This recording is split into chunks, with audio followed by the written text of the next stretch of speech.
Hello students, welcome to EduExcel, an e-learning platform powered by YAC EdTech Private Limited. I am your chemistry mentor Mohammad Talha. I am here again for you. ये हमारा solid state का दूसरा lecture होगा CET के लिए। पहला lecture हमारा हो चुका है जिसमें हम थोड़ा सा इंट्रो एमॉर्फस और क्रिस्टलाइन सॉलिड के बारे में हमने किया था और उसकी जो भी उसका बिहेवियर होता है यानी कि उसका मेल्टिंग पॉइंट और उसका हीट ऑफ फ्यूजन वगैरह सारा का सारा हमने पढ़ लिया था। अब यहाँ पे हमको बात करनी है कि क्रिस्टलाइन सॉलिड जो होते हैं वो किस किस टाइप के होते हैं, कितने होते हैं, ठीक है ना। तो यहाँ पे मैं एक थोड़ा सा रिव्यू मैंने कल एंड में लेक्चर के एंड में मैंने दिया था कि हमको क्या पढ़ना है। तो वो था हमारे पास क्लासिफिकेशन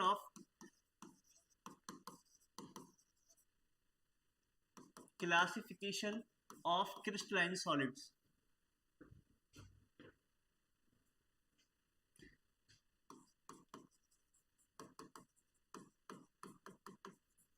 तो इनका जो क्लासिफिकेशन किया जाता है वो बेस्ड ऑन द बॉन्ड यानी कि इंटरेक्शन के बेस पे किया जाता है कि उनके बीच में इंटरेक्शन कैसा है या उनके बीच में बॉन्डिंग कैसी है, ध्यान रहे इस चीज का, ठीक है ना।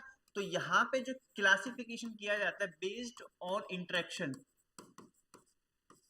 इंटरेक्शन बोल दें या फिर हम बोल दें बॉन्डिंग, उसके बेस पे किया जाता है।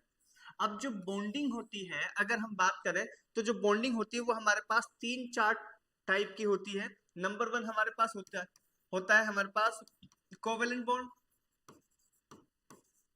एक तो ये होता है। फिर दूसरा हमारे पास होता है आयोनिक बॉन्ड, है ना। और तीसरा हमारे पास होता है मेटेलिक बॉन्ड। और चौथा होता है हमारे पास हाइड्रोजन बॉन्ड भी और van der Waals force, van der Waals van der Waals forces जो होते हैं वो भी आते हैं। तो सबका सब यहीं पे आता है। तो इसी के बेस पर जो है हमारे जो सॉलिड्स होते हैं वो आपके चार टाइप के होते हैं, तीन चार टाइप के होते हैं। हम बात करते हैं पहला पहला जो होता है हमारे पास वो होता है मोलिकुलर सॉलिड्स। और इस मोलिकुलर सॉलिड्स में हमारे तीन टाइप के होते हैं, पोलर, नॉन पोलर और हाइड्रोजन बॉन्डेड सॉलिड्स, ठीक है ना, वो भी हम लेंगे। दूसरा जो हमारे पास आता है वो आता है हमारे पास आयोनिक सॉलिड्स, ठीक है। और तीसरा हमारे पास आता है मिटेलिक सॉलिड, मिटेलिक सॉलिड्स होता है। और जो चौथा हमारे पास आता है वो आता है covalent network, covalent network solid. ये जो मॉलिक्यूल्स होते हैं इसके अंदर उनको बोलते हैं जियांट, यानी कि बहुत बड़े बड़े मॉलिक्यूल्स इसके अंदर आते हैं, जियांट मॉलिक्यूल्स होते हैं, ठीक है। तो इनके बारे में थोड़ा थोड़ा हमको पढ़ना है ताकि आप लोगों को एक आइडिया हो जाए कि किस तरह का होता है, बस और कुछ नहीं। इसके बारे में हमको थोड़ा थोड़ा पढ़ना है। तो हमारे पास पहला है हमारे पास मोलिकुलर सॉलिड्स। जो मोलिकुलर सॉलिड्स होते हैं वो आपके बॉन्डिंग के बेस पर तीन टाइप के होते हैं। पहला हमारे पास होता है नॉन पोलर सॉलिड्स। जो नॉन पोलर सॉलिड्स होता है अगर इसमें बॉन्डिंग की बात करें तो ये क्या होते हैं आपके, इनके अंदर डाइपोल मोमेंट जीरो होता है। तो इनके बीच में जो फोर्स ऑफ अट्रैक्शन होता है वो होता है डिस्पर्स फोर्स और लंडन फोर्स, डिस्पर्स और लंडन फोर्स। कहाँ होता है?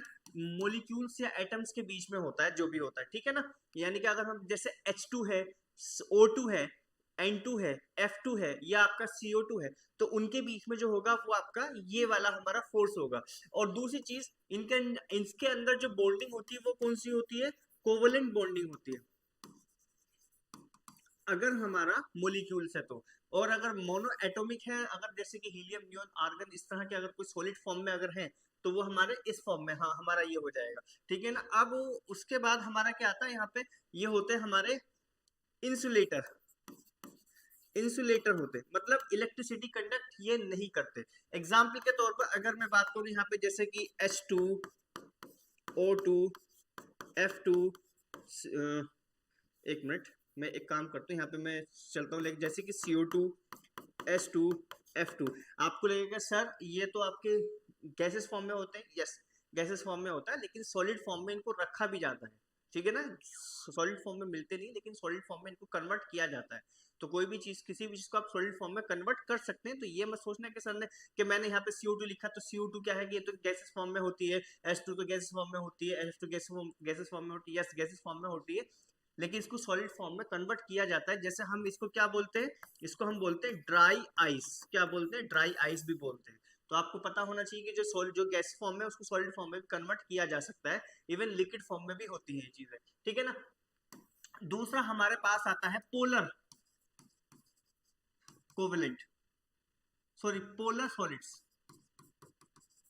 तो पोलर सॉलिड्स में जो हमारे पास फोर्स होता है वो होता है डाइपोल डाइपोल डाइपोल इंटरेक्शन। क्या होता है? डाइपोल डाइपोल इंटरेक्शन होता है। क्या मतलब वो इसका, जैसे कि अगर मैं एग्जाम्पल की बात करूं, मैं यहाँ पे पहले मैं एग्जाम्पल लेके चलो HCl का। तो HCl में यहाँ पे जो रहेगा, ये हमारे पास एक मॉलिक्यूल है जिसके बीच में जो बॉन्डिंग है वो कैसी है? कोवेलेंट बॉन्डिंग होती है। क्या होती है? कोवेलेंट बॉन्डिंग होती है। एक बात तो ये, तो अब यहाँ पे पार्शियल पॉजिटिव चार्ज आता है, यहाँ पे पार्शियल निगेटिव चार्ज आता है, ठीक है ना। अब इसके बीच में हम जब दूसरा मॉलिक्यूल लेके आएंगे इसके पास को, तो क्या होगा कि ये एक डाइपोल की तरह ट्रीट कर रहा, बिहेव कर रहा होगा। तो क्या होगा? इसके बीच में एक अट्रैक्शन होगा। तो इसी को हम बोलेंगे डाइपोल डाइपोल इंटरेक्शन। मतलब ये अपने आप में एक डाइपोल है, ये अपने आप में एक डाइपोल है, तो इसके बीच में जो अट्रैक्शन होगा उसको बोलेंगे हम डाइपोल डाइपोल अट्रैक्शन, ठीक है ना। यही भी जो होते हैं आपके नॉन कंडक्टर होते हैं, मतलब इंसुलेटर होते हैं। एग्जाम्पल के तौर पर जैसे कि हमारा HCl है, इस तरह का HF है, और भी होते हैं, ठीक है ना। तीसरा वाला जो सॉलिड होता है, वो तीसरा होता है हमारे पास hydrogen bonded solid. Hydrogen bonded solid, इसकी हम यहाँ पे बात कर रहे हैं। तो जो हाइड्रोजन बॉन्डेड सॉलिड होता है वो आपका एक ही होता है, आइस, ठीक है ना। आइस होता है, इसमें जो होती बॉन्डिंग होती है हाइड्रोजन बॉन्डिंग। क्या होती है? हाइड्रोजन बॉन्डिंग होती है। और ये भी जो होते हैं आइस, यानी कि अगर मैं प्योर वाटर की बात करूं जिसमें कोई जो है आयंस या मिनरल्स नहीं होते, तो उसको जो हम अगर हम आइस में देखेंगे तो ये भी क्या होते हैं? आपके नॉन कंडक्टर होते हैं। क्या होते हैं? नॉन कंडक्टर होते हैं। तो इन सब में ये एक तो टाइप हमारा ये हमारा होता है क्रिस्टलाइन का। दूसरा वाला जो टाइप है, सॉरी, वो हमारे पास है आयोनिक सॉलिड्स। क्या है?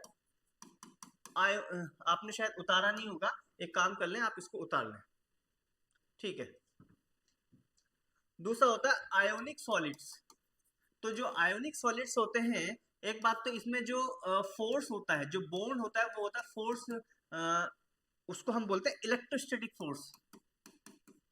इलेक्ट्रोस्टैटिक फोर्स, ठीक है ना, इसको हम बोलते हैं इलेक्ट्रोस्टैटिक फोर्स, हम इसको बोलते हैं। और दूसरी चीज क्या होता है, ये जो होते हैं सॉलिड होते हैं नॉर्मली, तो ये रूम टेम्परेचर पे क्या होते हैं, ज्यादातर जो आयनिक कंपाउंड होते हैं वो आपके क्या होते हैं, सारे के सारे सॉलिड्स होते हैं। एक बात तो ये क्या होते हैं? इंसुलेटर होते हैं, insulator in solid state, but conductor इसको ठीक से लिख दूं, कंडक्टर दिखाई पड़ रहा है? यस, कंडक्टर इन लिक्विड और मोल्टन स्टेट। ऐसा क्यों होता है? क्योंकि लिक्विड स्टेट में आयंस क्या हो जाते हैं? फ्री हो जाते हैं। जब आयंस हमारे फ्री हो जाते हैं तो उस केस में क्या होता है कि ये जो होते हैं आपके आयंस फ्री होने की वजह से इलेक्ट्रिसिटी इनके अंदर फ्लो होने लगती है। इनका जो मेल्टिंग पॉइंट होता है वो हाई होता है, ओके। और उसके बाद क्या है हमारे पास अगला इसमें एक, ओके हाँ, इसका एग्जाम्पल ले लेते हैं। इसका एग्जाम्पल की अगर मैं बात करूं तो हमारे पास, हाँ, इसका एग्जाम्पल लाइक जैसे कि हमारा NaCl होता है, जैसे कि हमारा KCl होता है, ये सब के सब होते हैं। उसके बाद तीसरा हमारे पास होते हैं मेटेलिक सॉलिड्स। तो जो मेटेलिक सॉलिड्स होते हैं ये क्या होते हैं? इनमें जो फोर्स ऑफ अट्रैक्शन होता है वो आपका मतलब अगर कहें तो इसके अंदर क्या होते हैं? मेटेलिक बॉन्ड्स होते हैं। क्या होते हैं? मेटेलिक बॉन्ड्स होते हैं। जो हमारे पास मेटल होती है इनके अंदर मेटेलिक बॉन्ड्स होते हैं। एक बात तो ये, अब एक जो असल चीज है वो ये है कि इसमें इलेक्ट्रॉन सी होता है, यानी कि इलेक्ट्रॉन्स इसके अंदर बहुत ज्यादा होते हैं, और वो डीलोकलाइज इलेक्ट्रॉन होते हैं। डीलोकलाइज इलेक्ट्रॉन होने की वजह से सारे मेटल जो होते हैं, जो मेटल जिनमें डीलोकलाइज इलेक्ट्रॉन होते हैं वो कंडक्टर होते हैं, ठीक है ना। तो हम क्या कहेंगे कि ये क्या होते हैं, कंडक्टर होते हैं, कंडक्टर ऑफ इलेक्ट्रिसिटी। क्यों होते हैं? बिकॉज इलेक्ट्रॉन्स डीलोकलाइज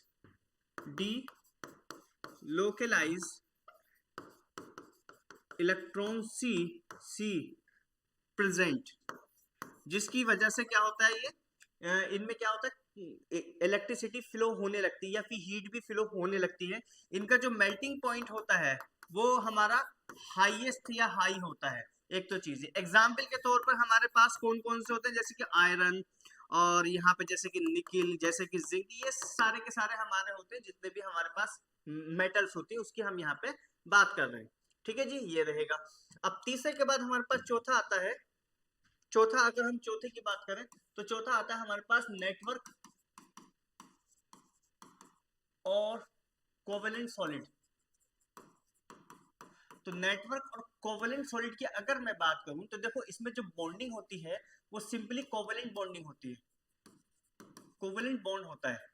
और ये इनको हम क्या जायंट मॉलिक्यूल भी बोलते हैं, यानी कि बहुत बड़े होते हैं, विशाल, तो इनको बोलते हैं जायंट मॉलिक्यूल भी हम इनको बोल देते हैं। एक तो चीज ये, ठीक है। इसके अगर मैं बात करूं कि ये क्या होता है, इनका मेल्टिंग पॉइंट जो है बहुत हाई होता है, ओके, बहुत ज्यादा हाई होता है। और क्या होते हैं, ये इंसुलेटर होते हैं, इंसुलेटर होते हैं, एक्सेप्ट ग्रेफाइट, ओके। ये हार्ड हार्ड होते हैं एक्सेप्ट ग्रेफाइट। ग्रेफाइट जो है थोड़ा सा सॉफ्ट होता है, जो वो मशीनें जहां पे हाई टेम्परेचर पर काम होता है तो ग्रेफाइट जो है वहां पे ग्रीस का काम करता है, तो ग्रीस का काम करने की वजह से ये थोड़ा सा सॉफ्ट होता है, तो ये वहां पे काम करता है जहां पे वेरी वेरी हाई टेम्परेचर पे नॉर्मल ग्रीस काम नहीं करता है। तो हम इस ये जो हमारा ग्रेफाइट होता है इसको हम एज ए ग्रीस वहां पे यूज करते हैं, ठीक है ना, ये चीज हो जाएगी। एग्जाम्पल के तौर पर अगर मैं कहूँ जैसे कि डायमंड, जैसे कि ग्रेफाइट, जैसे कि एल्यूमिनियम नाइट्राइड, जैसे कि सिलिकॉन कार्बाइड, जैसे कि SiO2, ये सब हम होते हैं हमारे पास। अब इसमें हम जरा थोड़ा सा देख लेते हैं कि भाई ग्रेफाइट और डायमंड का स्ट्रक्चर। तो डायमंड का जो स्ट्रक्चर होता है वो होता है टेट्राहेड्रल। कैसा होता है? टेट्राहेड्रल होता है। इसमें चारों के चारों, इसमें जो कार्बन है उसके चारों के चारों जो बॉन्ड होते हैं वो बॉन्डिंग में इन्वॉल्व होते हैं, इस तरह से।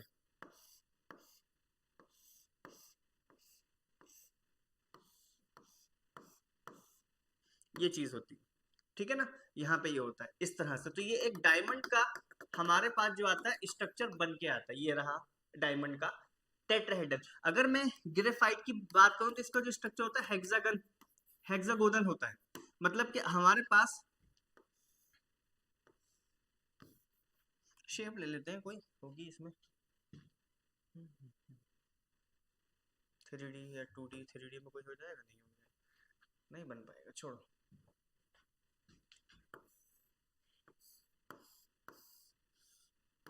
इस तरह से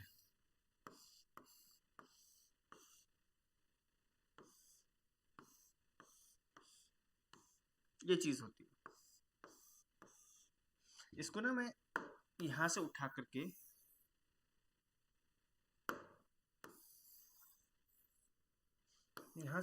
यहाँ पे रख रहा हूँ, इसका एक कॉपी क्लोन तैयार कर रहा हूँ, ये रहा।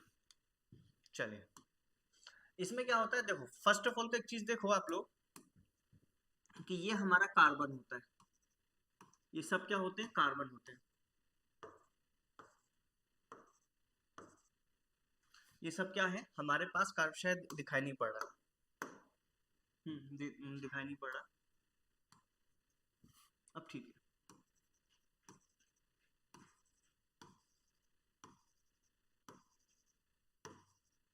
ये रहा, ठीक है ना। अब आपको पता है कार्बन के 4 बॉन्ड होते हैं, लेकिन यहाँ पे आपको हर कार्बन के यहाँ पे ये सब क्या होंगे, 3 बॉन्ड है। सब क्या है, 3 बॉन्ड है। इसका क्या मतलब है, इसका मतलब है एक इलेक्ट्रॉन यहाँ पे फ्री होगा, तो हर कार्बन पे एक इलेक्ट्रॉन होगा। एक इलेक्ट्रॉन होने की वजह से ये क्या है, एक रिंग के अंदर 6 पाई इलेक्ट्रॉन हो रहे हैं। तो ये जो इलेक्ट्रॉन होते हैं वो डीलोकलाइज कर रहे होते हैं, यानी कि रेजोनेंस कर रहे होते हैं पूरे के पूरे रिंग के अंदर। तो इस वजह से इसका क्या होता है, एरोमेटिक नेचर भी होता है, ये थोड़ा सा एरोमेटिक बिहेवियर भी शो करता है, ध्यान रहे इस चीज का। दूसरी चीज, एक लेयर ये होती है, उसके नीचे एक लेयर ये होती है, यानी कि इसके ऊपर ये वाला, ये बिल्कुल एज इट इज रखी हुई होती है, ठीक है ना। ये आपको ध्यान में रखना है, ये वाली ये रहेगी, ये वाली ये रहेगी, ये वाली हमारे पास ये रहेगी। तो एक लेयर है, दूसरी लेयर है, दूसरी लेयर एक लेयर के ऊपर जो है क्या होती रहती है, यहाँ पे स्लिप होती रहती है। स्लिप होने की वजह से इसका नेचर जो है थोड़ा सा ग्रीसी यानी कि सॉफ्ट हो जाता है। तो इसी नेचर की वजह से क्या है, इसको ग्रीस की तरह इस्तेमाल किया जाता है, ठीक है ना, ये चीज होती है। तो यहाँ पे हमारे पास क्या है, डायमंड है और ग्रेफाइट है। दूसरी चीज, इसके बाद जो एक फ्री इलेक्ट्रॉन होता है, तो ये एरोमेटिक नेचर भी शो करता है, और इसी फ्री इलेक्ट्रॉन की वजह से ये इलेक्ट्रिसिटी भी कंडक्ट कर रहा होता है। तो दो बातें आपको ध्यान में रखनी है कि ये क्या होता है, थोड़ा सा एरोमेटिक नेचर होता है, एरोमेटिक नेचर होता है इसका। और दूसरी चीज, कंडक्टर होता है, कंडक्टर ऑफ इलेक्ट्रिसिटी। ध्यान दें यहाँ पे, ये इलेक्ट्रिसिटी का कंडक्टर अच्छा होता है, लेकिन हीट का कंडक्टर अच्छा नहीं होता, यानी कि not good conductor of heat but electricity. Electricity का अच्छा, इसमें इलेक्ट्रिसिटी आसानी से पास हो जाती है, लेकिन हीट आसानी से पास नहीं हो पाती। इसी वजह से इसको वहां पे यूज किया जाता है जहां पे बहुत ज्यादा टेम्परेचर होता है। डायमंड की बात करें तो इसके अंदर से इलेक्ट्रिसिटी कंडक्ट नहीं हो पाती, लेकिन हीट आसानी से कंडक्ट हो जाती है इसके अंदर, ठीक है ना, ये चीज रहेगी। इसको मैं थोड़ा सा मैं दिखा देता हूँ। अब इसको अगर इसी चीज को मैं समराइज करूं, तो समराइज करने के बाद मैं आपको थोड़ा सा दिखा देता हूँ।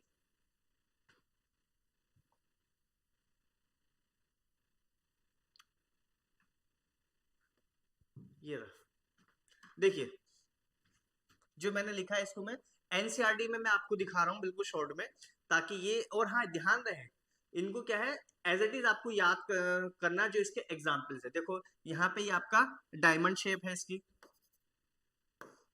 ये देखो ये रहा हमारे पास क्या है, एक तो लेयर ये रही, फिर दूसरी लेयर हमारी ये रही, और तीसरी लेयर ये रही।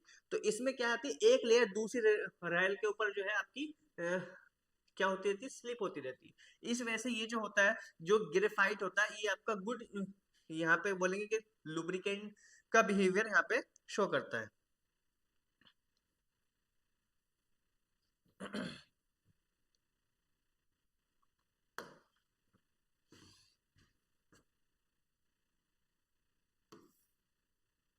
देखिए ये वाला as a good solid lubricant ये होता है, ठीक है ना। तो अब एक तो चीज ये है, तो देखो हमारे पास इसमें जो ये जो एक लेयर से दूसरे लेयर के बीच की जो दूरी होती है 340 पिकोमीटर होती है, और यहाँ पे एक कार्बन से दूसरे कार्बन के बीच की दूरी होती है 141.5 पिकोमीटर होती है।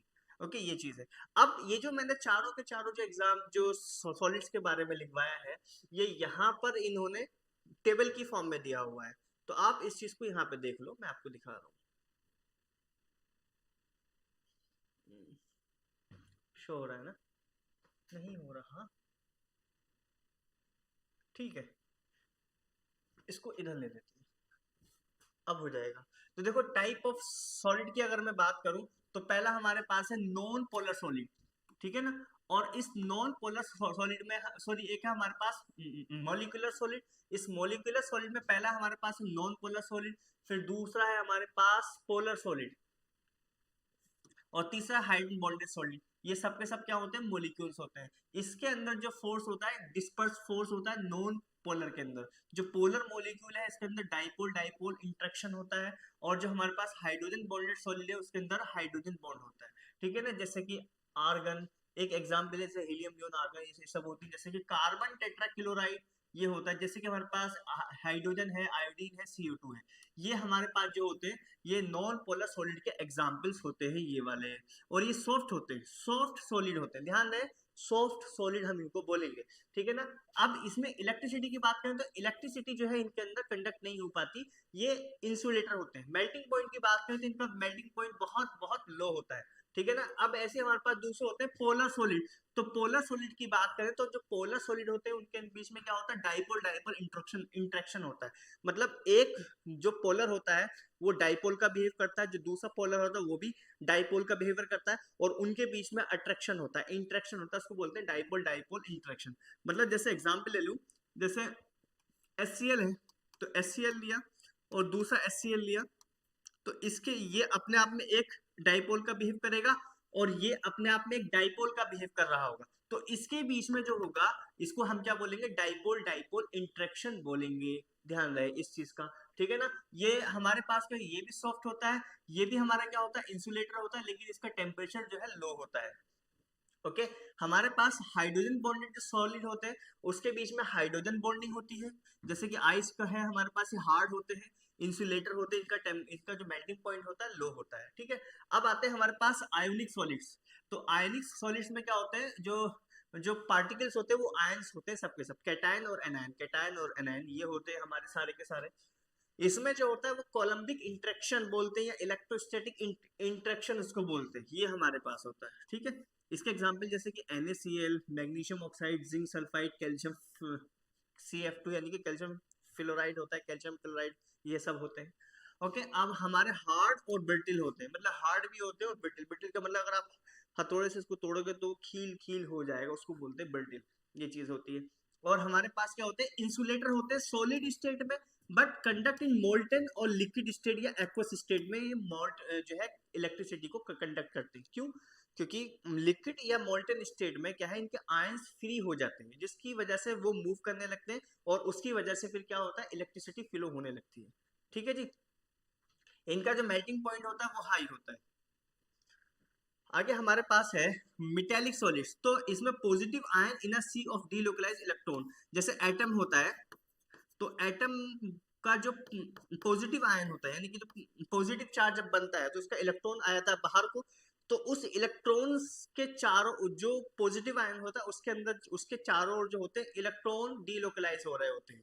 उसी डीलोकलाइजेशन इलेक्ट्रॉन की वजह से क्या होती है, इलेक्ट्रिसिटी कंडक्ट होती है और हीट भी क्या होती है, कंडक्ट होती है।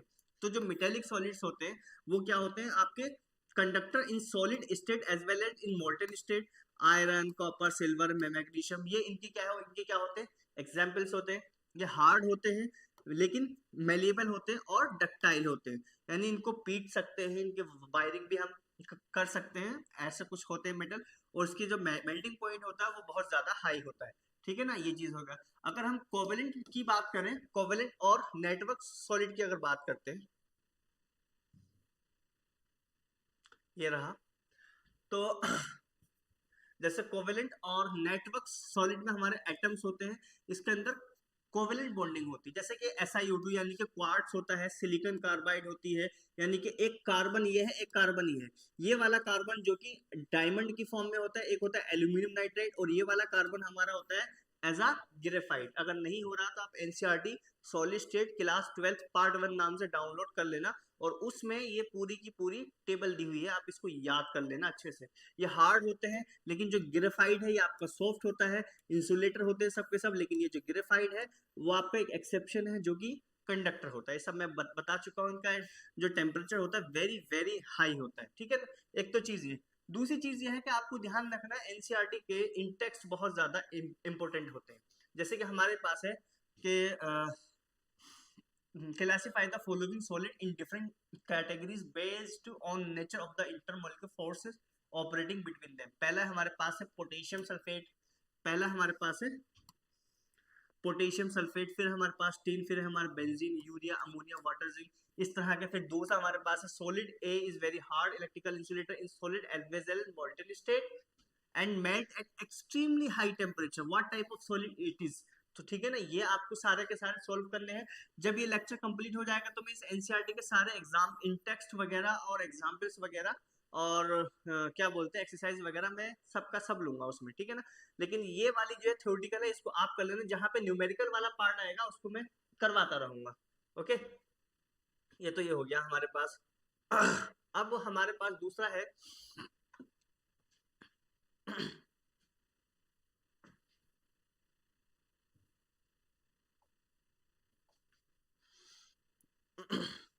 अब आता है हमारे पास क्रिस्टल लेटिस।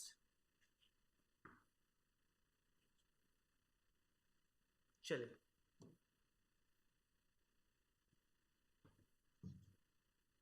क्रिस्टल लेटिस आता है नया टॉपिक। अब हम स्टार्ट कर रहे हैं क्रिस्टल लेटिस। ये क्या होता है, क्रिस्टल लेटिस हमारा क्या होता है। तो देखो हमारे पास क्या होता है कि एक चीज आपको ध्यान में रखनी है कि मान लीजिए कि हमारे पास एक पॉइंट्स है कुछ ये इस तरह से,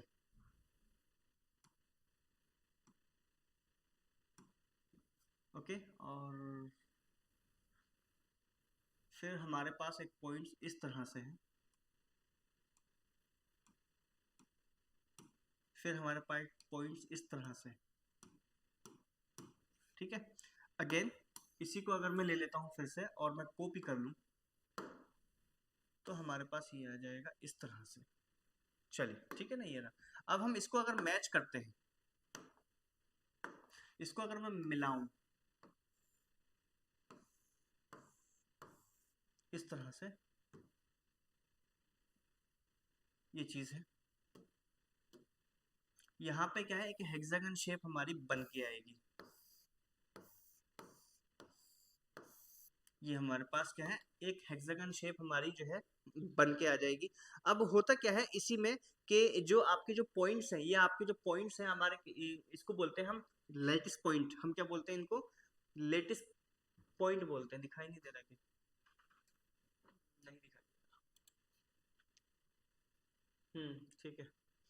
तो इसमें क्या होता है कि ये जो पॉइंट्स होते हैं, ये जो हमारे पास एटम, ये हमारे पास जो होते हैं पॉइंट्स, इसको हम बोलते हैं क्रिस्टल लेटिस पॉइंट बोलते हैं। क्या बोलते हैं, लेटिस पॉइंट। एक बात तो ये ध्यान रहे। और ये जो लेटिस पॉइंट होते हैं, इस पॉइंट हमारे ये आपके एटम भी हो सकते हैं, मॉलिक्यूल भी हो सकते हैं, और आपका आयंस भी हमारे हो सकते हैं। एक बात तो ये, तो क्या होता है इन लेटिस पॉइंट का जो 3D अरेंजमेंट होता है उसको बोलते हैं हम लेटिस, सॉरी इसको क्या बोलते हैं, क्रिस्टल लेटिस। तो हम बोलेंगे the 3D arrangement of crystal point. Crystal point उसको क्या बोलते हैं हम, लेटिस पॉइंट बोलते हैं, सॉरी क्रिस्टल लेटिस बोलते हैं, ठीक है ना। अब जो क्रिस्टल लेटिस होता है इससे क्या बनता है, एक जो है क्यूब बनती है। अब हम थोड़ी थोड़ी सी उसकी बात कर लेते हैं कि हमारी क्यूब क्या होती है, ठीक है ना। तो हमारे पास जो क्यूब बनती है उसको हम बोलते हैं, एक बार हम इसको दिखा देते हैं पहले स्ट्रक्चर ड्रॉ करने के बाद। ये ले लेते हैं, ठीक है, ये रहा, सही। तो हम बोलेंगे यूनिट सेल। तो जो बहुत बड़ा जो क्रिस्टल लेटिस होता है, वो जो थोड़े छोटे छोटे जो जो हमारा क्रिस्टल लेटिस होता है वो छोटे छोटे जो यूनिट सेल से मिलके बना होता है, ठीक है ना। तो उसकी हम यहाँ पे बात कर रहे हैं। तो जब हम यहाँ पे 8 पॉइंट्स को आपस में मैच करते हैं तो हमारा जो आता है बनके, जो बन के आता है उसको बोलते हैं यूनिट सेल। ये जैसे कि हमारे पास एक क्यूब है, इस क्यूब में देखो एक एटम तो हाँ हमारे पास ये है, एक एटम ये है हमारे पास, एक एटम ये है, एक एटम ये है, और एक एटम हमारे पास ये है। ये रहा हमारे पास 8 एटम हो गए, ठीक है ना। अब आपको ये लग रहा है कि ये क्यूब है, यानी कि एक जो है हमारा क्या है, यूनिट सेल है। लेकिन ऐसा नहीं है। जो हमारे पास जो यूनिट सेल होता है और जो क्रिस्टल लेटिस होता है, वो क्या है, सारे के सारे एक से दिखाई पड़ते हैं। लेकिन जब यूनिट सेल को हम 3 डायमेंशनली अरेंज करते हैं तो उससे क्या बनता है, हमको हमको एक क्या बनता है, क्रिस्टल लेटिस हमको मिलता है, ठीक है ना। तो देखो अगर मैं मान लीजिए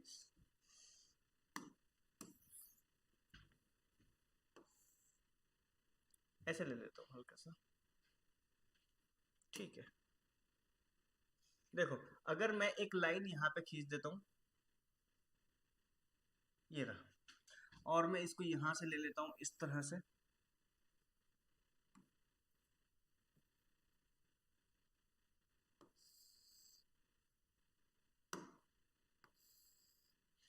ओके। ऐसे ही इधर को ले लेता हूँ, या एक काम करते हैं स्ट्रेट लाइन ही ले लेते हैं ना, सीधी रूलर। 2D में लाइन नहीं बन गया, ठीक है।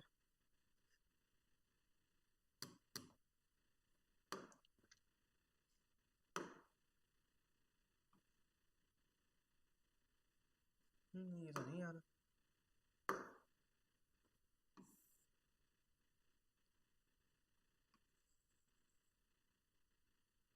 नहीं आ रहा, अच्छा आ गया, ओके। ऐसे ही आ जाएगा, फिर ये आ जाएगा, फिर ऐसे ले लेते हैं, इस तरह से इसका कलर थोड़ा सा चेंज कर देते हैं। नहीं हो पा रहा, चलिए कोई नहीं, ये रहेगा, इस तरह से ये रहेगा, ठीक है, ये रहेगा इस तरह से। ओके, और इसको हम, ये वाला जो बीच वाला पॉइंट है, इसको हम इससे मिला सकते हैं, तो ये बन जाएगा। ओके, और एक यहां से ले लेंगे, और एक हमारे पास ये आ जाएगा, फिर इधर रहेगा, फिर इधर रहेगा, थोड़ा सा सही नहीं आ रहा बनके, और ये वाली जो लाइन है इससे मिला सकते हैं इसको, सही आ रहा है, और ये वाली जो लाइन है हम इससे इसको मिला सकते हैं। मैं देख लेता हूँ सही आ रहा है नहीं आ रहा है बनके। सही है, ठीक है। ओके, तो अब एक तो ये आ गया, तो अगर आप देखेंगे, मैं एक छोटा सा पार्ट ले लेता हूँ, तो इसमें अगर आप देखेंगे, मैं एक छोटा सा दिखा रहा हूँ मैं आपको, जैसे कि ये वाला पार्ट देखो, ये वाला, इधर ये देखो, एक 3 डायमेंशन स्ट्रक्चर हमारा आ रहा है बनके, और ये वही है जो स्टार्टिंग में हमने अभी ड्रॉ किया था, क्रिस्टल लेटिस, जो हमने एक क्यूब, हमने जो जो चीज अभी जो ड्रॉ की थी ना, ये वाली, ये जो हमने ड्रॉ किया था, ये हमारा वही है। तो अब अगर क्या होता है, अगर हम इसको एक रिपीट करते जाए 3 डायमेंशनली, तो हमारा जो स्ट्रक्चर बन के आएगा उसको हम क्या बोलेंगे, क्रिस्टल लेटिस बोलेंगे, ठीक है ना। तो the repeating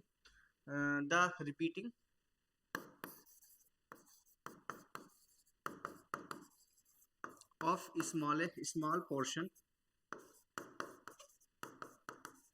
of unit cell, the repeating of small portion of unit cell in 3D form a crystal lattice, crystal lettuce इसको बोलते हैं, ठीक है ना। ये होता है, तो ये हमारे पास है यूनिट सेल। ओके, और जब हम इसको बार बार रिपीट करेंगे 3 डायमेंशन, तो ये बन के आएगा हमारे पास क्रिस्टल लेटिस, क्रिस्टल लेटिस हमारा बन के आएगा। आप चाहो तो और भी बना सकते हो इसमें, कैसे मैं आपको दिखा देता हूँ। आप चाहो तो इसमें और भी बना सकते हो, अगर मैं एक लाइन यहाँ से खींच दूँ, ये यहाँ पे इस तरह से, फिर उसके बाद एक लाइन में इस तरह से खींच दूँ यहाँ पे, फिर इसमें एक लाइन में इस तरह से यहाँ पे खींच दूँ, ये आ जाएगा बन के। फिर इसी चीज को मैं यहाँ से, हमारे पास ये आ जाएगा, देखो तो हमारे पास और आ गया बन के।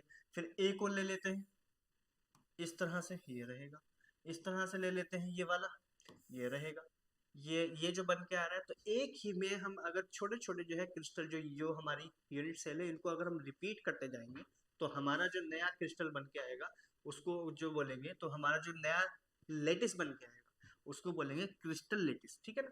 तो अब हम जो स्टडी करने वाले हैं, वो जो हमारे पास यूनिट सेल है इसकी स्टडी करने वाले हैं। तो इसके थोड़े से फीचर्स की हम यहाँ पे बात करने वाले हैं। वो फीचर्स अगर हमको नहीं पता चलेंगे तो ये चैप्टर हमारे लिए दिक्कत भरा होगा। तो ठीक है, अब हम स्टार्ट करते हैं। तो हमारे पास जो क्रिस्टल लेटिस है,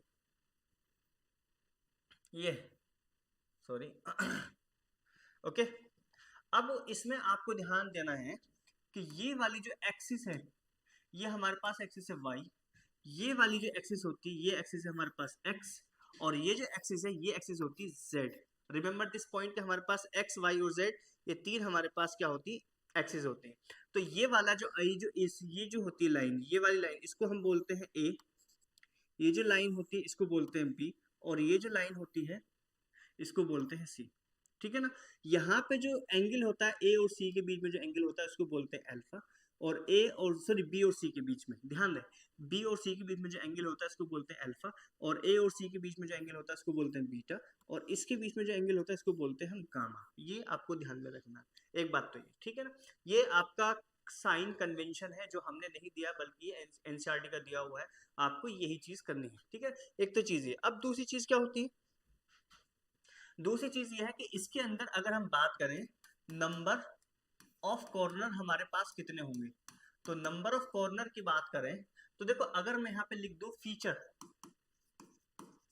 feature of unit cell, feature of अगर हम यूनिट सेल की बात करें तो देखो यहाँ पे क्या है, कितने कॉर्नर है, 1 2 3 4 और यहाँ पे हमारे पास 5 6 7 8 8 हो गए, तो कॉर्नर कितने हमारे पास 8 है। अब दूसरी चीज देखो ये जो चीज है, ये जो चीज होती है, ये जो चीज होती है, जैसे मैं कहूँ आप एक कमरे में बैठे हैं तो कमरे की जो दीवारें हैं आपके चारों ओर होंगी दीवारें, और एक छत होगी और एक आपकी जमीन होगी, तो इनको बोलते हैं फेस। क्या बोलते हैं, फेस। तो यानी कि कमरे की जो एक दीवार को हम बोलेंगे फेस, और जो जो फर्श है उसको भी फेस बोलेंगे, जो छत है उसको भी हम क्या बोलेंगे, फेस ही बोलेंगे। तो अगर मैं नंबर ऑफ फेस की बात करूं, नंबर ऑफ फेस, तो देखो अगर आप जब कमरे में बैठे, इमेजिनेशन करो अगर आप कमरे में बैठे हैं तो एक तो होगी छत, तो एक फेस वो हो गया, एक होगी जमीन, दो फेस हो गए। अब आपके दाएं और बाएं दो होंगी दीवारें, तो कितने हो गए, 4 फेस हो गए। एक एक होगा आगे और एक होगा पीछे, तो कितने हो गए, 6 फेस हो गए। तो नंबर ऑफ फेस हमारे पास कितने हो गए, 6 हो गए। ओके, ये हो गया हमारे पास नंबर ऑफ फेस हो गए 6। अब हम एज की बात करें, नंबर ऑफ एज कितनी हो जाएंगी। अब देखो एज क्या होती है, तो एज हमारे पास ये होती है, ये जो हमारे पास होता है, ये जो हमको लाइंस हमको दिखाई पड़ रही है, ये सब की सब जितनी है ये क्या है, हमारे पास एज है। ठीक है ना, यानी कि अगर मैं आपके कमरे की बात करूं तो छत और ये दीवार को जोड़ने वाली जो लाइन है इसको हम क्या बोलेंगे, एज बोलेंगे। दीवार दीवार को जोड़ने वाली जो लाइन होगी उसको क्या बोलेंगे, हम एज बोलेंगे। ध्यान रहे इस चीज का। तो यहाँ पे अगर मैं देखूं तो हमारे पास जो एज की कितनी आ जाएंगी, 1 2 3 4 5 6 7 8 9 10 11 12, कितनी आ गई हमारे पास, 12 एज आ गई। अगर हम डायगोनल की बात करूं, डायगोनल अगर बॉडी के अंदर यानी कि इस क्यूब के अंदर के डायगोनल की बात करूं, तो आप अगर कमरे में बैठे हो तो आप देखो कि आप एक पीछे जो आपकी दीवार है उसका ऊपर वाला जो कोना है उसको लो, और सामने वाली जो दीवार है उसके सामने वाली दीवार के लेफ्ट साइड में, अगर मैं राइट साइड के ऊपर वाले कोने की बात कर रहा हूँ पीछे की, तो सामने की दीवार में लेफ्ट साइड में जो नीचे की ओर का कोना है उस कोने से उस कोने के बीच में अगर आप एक लाइन खींचेंगे तो उसको बोलेंगे हम डायगोनल। ठीक है ना, तो उसको हम बोलेंगे डायगोनल। तो देखो मैं इसको यहाँ पे दिखा रहा हूँ, क्या चीज है कि ये वाला एक तो ये रहा कोना और एक ये कोना, तो ये कोना अपने आप में बन के आएगा एक डायगोनल। आया नहीं आया, ठीक है ना। अब उसके बाद ये वाला और ये वाला कोना, ये वाला और ये वाला आया हमारे पास कोना, कितने हो गए, 2 हो गए। ऐसे ही इसके लिए ये रहेगा हमारे पास कोना, थोड़ा साफ नहीं आ रहा बन के, हमारी आर्ट्स थोड़ी सी अच्छी नहीं है। ये रहा हमारे पास, ये रहा, कितना हो गए 8। तो अगर मैं बात करूं तो इसको बोलेंगे हम बॉडी डायगोनल। क्या बोलते हैं, बॉडी डायगोनल। तो बॉडी डायगोनल हमारे कितने आएंगे, 4 आ जाएंगे। कितने आ जाएंगे, 4 आ जाएंगे, 4 आ जाएंगे। एक हमारे पास होगा फेस डायगोनल। क्या होगा, फेस डायगोनल। तो फेस डायगोनल क्या होता है, फेस डायगोनल होता है हमारे पास जो दीवार है उस दीवार का एक कोना ऊपर वाला, उसी के दूसरे एंड का दूसरा कोना नीचे वाला, उसको हम क्या बोलेंगे, फेस डायगोनल। यानी कि जो जो आपका है जैसे कि ये वाला, ये हमारे पास एक फेस है, ये एक दीवार है, ये एक फेस है। इस फेस का ये वाला कोना और ये वाला कोना एक बॉडी डायगोनल हो जाएगा। यहां से अगर हम देखें तो ये वाला और ये वाला हमारे पास ही हो गया, यानी कि एक फेस में 2 बॉडी डायगोनल हो गए। कितने हो गए, 2 बॉडी डायगोनल। और हमारे पास नंबर ऑफ फेस कितने हैं, 6 है। तो हम कहेंगे 6, यानी कि एक फेस में 2 बॉडी डायगोनल और कितने फेस है, 6 है, तो कितने हो जाएंगे, 12 हो जाएंगे। ये आपको ध्यान में रखना। अभी तो ये थोड़ी सी आधी इंफॉर्मेशन है, उसके बाद हमको पढ़ना नंबर ऑफ एटम्स के बारे में पढ़ना है। जब ये सारी चीजें तैयार हो जाएगी तो उसके बाद क्या है, हम इस पर न्यूमेरिकल्स भी करने वाले हैं। ओके, तो ये हमारे पास क्या है, एक जो यूनिट सेल है उसके बारे में एक थोड़ी सी इंफॉर्मेशन थी। अब यहाँ पे हमको पढ़ना है जो आगे हम पढ़ेंगे जो 7 टाइप के ब्रेविस लेटिस होते हैं। कौन कौन से होते हैं? 7 टाइप के हमारे 7 होते हैं, ठीक है ना। Cubic, tetragonal, triclinic, monoclinic, rhombohedral, hexagonal, ये इस तरह के 7 टाइप के होते हैं। उसमें क्या होता है, आपको ध्यान देने वाली बात यह है, ये जो होता है इसको बोलते हैं हम इंटरफेशियल एंगल, इंटरफेशियल एंगल बोलते हैं। वहां पे हम बात करने वाले हैं इसकी। और ये जो होता है, ये जो यहाँ पे ABCD लिखा हुआ है, ये इसको बोलते हैं एज लेंथ। क्या बोलते हैं? एज लेंथ, ये चीज होता है, ठीक है ना। तो इसके बारे में हम अगली क्लास में बात करने वाले हैं। तो मिलते हैं हम अगली क्लास में। अगर लेक्चर अच्छा लगा हो तो चैनल को लाइक करो, सब्सक्राइब करो, शेयर करो, अपने दोस्तों को बताओ। ये लेक्चर हमारा CUET का चल रहा है, ठीक है। ये आपका जो है कोर्स NCERT में ये चैप्टर नहीं है, NCERT से हट चुका है, लेकिन NTA ने CET में इसको इंक्लूड किया है। तो CET से चैप्टर नहीं हटा है, इवन NCERT से P ब्लॉक भी हट चुका है, लेकिन आपका नीट के अंदर भी आता है P ब्लॉक एलिमेंट, और आपका क्या है CUET के अंदर भी है, ठीक है ना, इस तरह से। तो ये जो NCERT से हट चुके हैं चैप्टर, इसका मतलब ये नहीं कि आपके CET से हट गए। CET के अंदर वो चैप्टर सारे के सारे इंक्लूड हैं, वो सारे के सारे हमको पढ़ने हैं। तो लगे रहिए इसमें शुरू से लेकर आखिर तक। ये हमारा दूसरा लेक्चर है, अभी कुछ भी नहीं छूटा है। तो मिलते हैं अब अगली क्लास में। ओके, ठीक है, फिर अल्लाह हाफिज, बाय।